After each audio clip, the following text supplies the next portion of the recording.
आज की इस वीडियो में हम समझेंगे वेक्टर या क्रॉस प्रोडक्ट।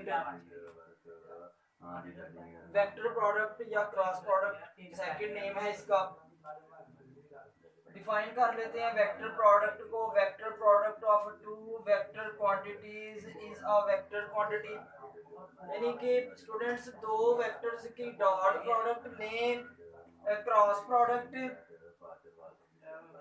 दो वेक्टर्स की क्रॉस प्रोडक्ट लें तो आन से एक वेक्टर आए। जैसे हमने एग्जांपल ली टार्क की मोमेंट आर्म और फोर्स की क्रॉस प्रोडक्ट ली हुई है और टार्क बनता है। दो वेक्टर्स की क्रॉस प्रोडक्ट लें, वेक्टर प्रोडक्ट लें तो आन से एक वेक्टर आए, इसको कहते हैं वेक्टर प्रोडक्ट। लेट किया हमने कि ए एंड बी दो वेक्टर्स हैं, इनकी क्रॉस प्रोडक्ट कुछ इस तरह राइट करते हैं। A cross B is equal to A B sine of theta N unit vector, क्योंकि क्रॉस प्रोडक्ट में आन से एक वेक्टर आता है इसलिए एन यूनिट वेक्टर। ये तो हो गई मैग्नीट्यूड और ये होगी डायरेक्शन उस वेक्टर की।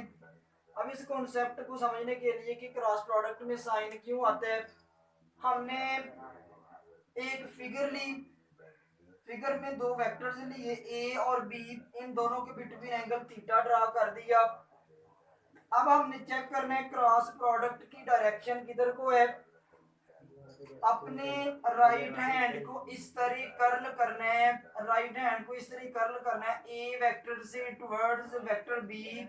ये जो कर्लिंग फिंगर्स हैं ये वेक्टर्स की डायरेक्शन में हो, वेक्टर्स की अलोंग हो, और ये जो हमारा थंब होता है ये वेक्टर क्रॉस प्रोडक्ट को शो करता है जो है ए क्रॉस बी। और ये ए क्रॉस बी इन दोनों के परपेंडिकुलर होती है। ये ए क्रॉस बी इन दोनों के परपेंडिकुलर, और इसके अलावा हम एक यूनिट वेक्टर यूज करते हैं जिसका नेम है एन यूनिट वेक्टर। अब इसके बाद ए क्रॉस बी राइट कर दिया, राइट हैंड रूल लगा के A B sine of theta. ऊपर को है पॉजिटिव वाई एक्सिस की अलोंग है एन यूनिट वेक्टर, पॉजिटिव आ गया।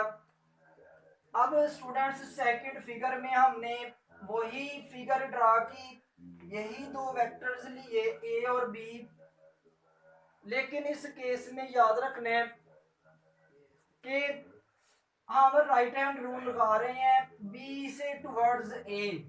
तो अगर मैं राइट हैंड रूल बी से टुवर्ड्स ए लगाऊं तो जो ये जो मेरा थंब है ये तो इन टू दी पेज है। अगर मैं बी से टुवर्ड्स ए लगाऊं ऐसे तो मेरा थंब जो है ये तो डाउनवर्ड है।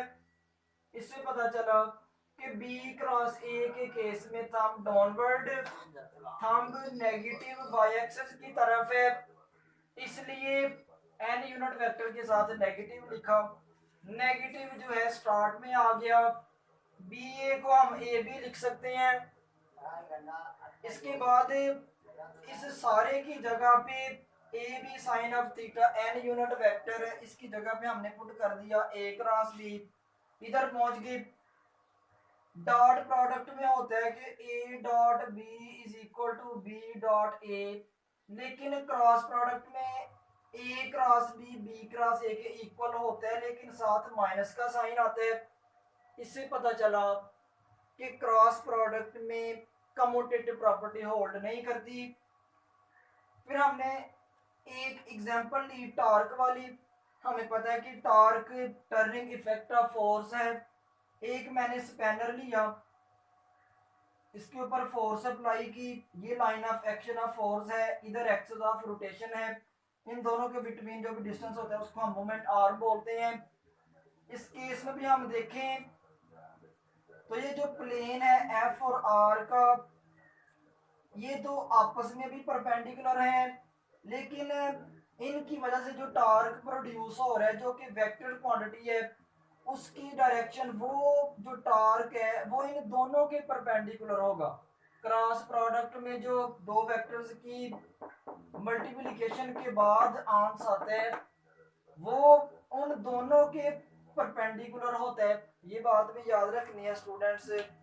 और याद रखना है कि क्रॉस प्रोडक्ट में साइन आता है, जबकि डॉट प्रोडक्ट में प्रीवियस लेक्चर में पढ़ा डॉट प्रोडक्ट में काज आता है। ये था आज का टॉपिक। ए क्रॉस बी के केस में एन यूनिट वेक्टर की डायरेक्शन अपवर्ड आई राइट हैंड रूल से, बी क्रॉस ए के केस में राइट हैंड रूल के केस में डायरेक्शन डाउनवर्ड आई। इससे पता चला कि ए क्रॉस बी क्रॉस ए की इक्वल नहीं है। फिर हमने कह दिया कि क्रॉस प्रोडक्ट में कम्यूटेटिव प्रॉपर्टी होल्ड नहीं करती। ये था आज का टॉपिक।